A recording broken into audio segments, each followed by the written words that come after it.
आणि बघा त्याचसाठी या ऑपरेशन टायगरचा उद्योग सुरू आहे। राज्याच्या राजकारणामध्ये आणखी एक भूकंप घडतोय की काय असं वाटत असतानाच हे कथित ऑपरेशन टायगर झालं फुस, हवा गेली सगळी, पंक्चर झालं। मित्रहो नमस्कार। गेल्या काही दिवसापासून राज्याच्या राजकारणामध्ये काय ते ऑपरेशन टायगर म्हणे या कथित ऑपरेशन टायगरची मोठी चर्चा गेल्या काही दिवसापासून महाराष्ट्राच्या राजकारणामध्ये अगदी उघडपणे होत आहे। एकनाथ शिंदे सेना म्हणे उद्धव ठाकरे यांचे 6 खासदार फोडणार आहे। हे खासदार शिंदे गटाच्या संपर्कात आहेत असं भासवलं जात होतं। तशा प्रकारच्या बातम्याही पेरल्या जात होत्या। एकनाथ शिंदे यांच्या गटाचे काही नेते सातत्यानं बघा असे काही दावे करीत होते। त्यामुळं खरंच काहीतरी म्हणजे उद्धव ठाकरे यांच्या पक्षातले खासदार शिंदे सेनेमध्ये किंवा शिंदे गटामध्ये दाखल होत आहेत की काय असं वातावरण तर नक्की तयार झालेलं होतं। अहो बघा नुसते खासदार नाही तर उद्धव ठाकरे यांचे खासदार तर जाणार, पण या खासदारांच्या सोबत काही आमदारही त्याच वाटेवर आहेत असं देखील सांगितलं जात होतं, भासवलं जात होतं। म्हणजे बघा एकनाथ शिंदे यांनी आधीच शिवसेनेमध्ये मोठी फूट पाडली। 2.5-3 वर्षापूर्वीचं झालेलं घाणेरडं राजकारण, आता उद्धव ठाकरे यांच्या शिवसेनेतले 6 खासदार बाहेर पडणार असल्याच्या चर्चा गेल्या काही दिवसापासून राजकीय वर्तुळामध्ये जोराजोरानं होत आहेत।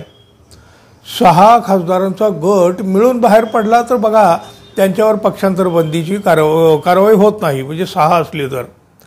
अहो मुळात केंद्रातल्या सरकारला या खासदारांची गरज आहे हो। ते बघा ना अबकी बार 400 पार असा नारा दिला आणि निवडणूक लढवले, पण त्या भाजपला आणि त्यांच्या मित्रपक्षाला हे लोकसभेत काही अपेक्षित यश ते मिळालं नाही। अहो अपेक्षित यश सोडा, साधं बहुमत देखील त्यांना मिळालेलं नाही। अखेर काय झालं, चंद्राबाबू नायडू आणि नितीश कुमार यांच्या कुबड्या घ्याव्या लागल्या ना। याच कुबड्यावर केंद्रातलं सरकार उभं राहिलं आहे, अजूनही तरी ते उभंच आहे। बघा यातील एक जरी कुबडी निघाली ना, म्हणजे खरं तर एक कुबडी जी आहे ती नितीश कुमार यांची। नितीश कुमारवर भाजपचा विश्वास नाही। अहो त्या नितीश कुमारांचं दुसरं नाव आहे पलटूराम। ते कधी पलटी मारतील आणि केंद्रातलं सरकार पुन्हा कसं अस्थिर होईल अजिबात सांगता येत नाही। त्यासाठी भारतीय जनता पक्षाला काहीही करून आणखी खासदार आपल्या बाजूला असायला हवेत, संख्या वाढायला हवी त्यांची। आणि बघा त्याचसाठी या ऑपरेशन टायगरचा उद्योग सुरू आहे।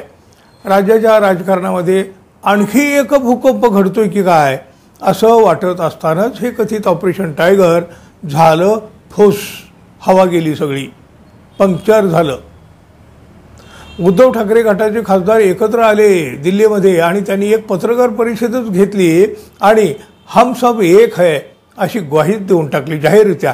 या खासदारांच्या निष्ठेबद्दल जनमानसामध्ये बघा मन कलुषित करण्याचा भारतीय जनता पक्ष आणि शिंदे गटाचा प्रयत्न सुरू आहे, त्याचा देखील निषेध या खासदारांनी या पत्रकार परिषदेमध्येच केला। आमची वज्रमुठ आहे, टायगर जिंदा है, हम सब एक है अशी ग्वाहीच त्यांनी प्रसिद्धी माध्यमासमोरच महाराष्ट्राला दिली। शिवसेनेचे खासदार फुटणार असा दावा शिंदे गटाकडून करण्यात आला होता। त्यासाठी ऑपरेशन टायगर राबवण्यात येत असल्याचं वृत्त प्रसारमाध्यमावर झळकलं। खासदारांच्या फोटोसह त्या बातम्या टीव्ही वाहिन्यांनी दाखवल्या आणि ते पाहिल्यानंतर शिवसेनेचे खासदार संतापले ना हो। एकनाथ शिंदे आणि भाजपच्या या कारस्थानाला छेद देण्यासाठी शिवसेनेच्या सगळ्याच खासदारांनी एकत्रितपणे माध्यमासमोरच आपली बाजू, आपली एकी आणि आपली निष्ठाही दाखवून दिली। शिंदे गटाच्या पायाखालची वाळू सरकलेली आहे, त्यांच्यात सुसंवाद नाही विसंवाद सुरू आहे। बहुमतानं सरकारमध्ये येऊनही रोज त्यांच्याबद्दल नवनवीन बातम्या येत आहेत। अनेक मंत्री गटांगळ्या खात आहेत। त्यांच्याकडून लोकांचे एकूण या सगळ्या प्रकरणावरून, या परिस्थितीवरून लोकांचे लक्ष डायव्हर्ट करण्यासाठी, विचलित करण्यासाठी शिवसेनेचे खासदार फुटणार अशा पुड्या सोडल्या जात आहेत। पुड्या असं शिवसेनेचे नेते म्हणजे खासदार अरविंद सावंत म्हणाले आहेत। अहो एवढंच काय, लोकसभेत गुरुवारी बघा शिवसेनेच्या कार्यालयाचं उद्घाटन झालं, तेव्हाही शिवसेनेचे सगळे खासदार उपस्थित होते आणि याकडेही त्यांनी लक्ष वेधून घेतलेलं आहे. आमच्यापैकी कोणालाही कोणाचाही फोन आलेला नाही. आम्ही सर्व शिवसेना पक्षप्रमुख उद्धव ठाकरे यांच्यासोबत होतो, आहोत आणि राहू. याबद्दल वाद नाही. काहीही चढउतार होऊ द्यावं, आम्ही सर्व शिवसेनेसोबतच आहोत, म्हणजे उद्धव ठाकरे यांच्यासोबतच आहोत, असं शिवसेना खासदारांनी जाहीररित्या आणि ठामपणे सांगितलं आहे. अहो मग हे सगळं अचानकपणे असं का सुरू झालं? अशा बातम्या का म्हणून पेरल्या गेल्या? प्रत्येक गोष्टीला काही ना काही कारण असतं मित्रांनो. त्याचं कारणही स्वतः अरविंद सावंत यांनी सांगितलेलं आहे. एकनाथ शिंदे यांच्या गटात सारं अलबेल तर नाही.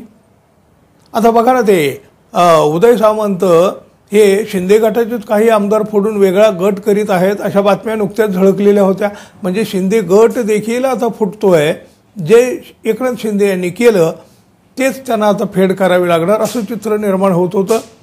शिवाय महागाई, अत्याचार, बेरोजगारी असले ज्वलंत विषय दुर्लक्षित करण्यासाठी आणि लोकांना डायव्हर्ट करण्यासाठी अशा बातम्या पेरल्या जात आहेत. आता पुन्हा बघा, बदलापूर इथं बलात्काराची घटना घडली. महायुती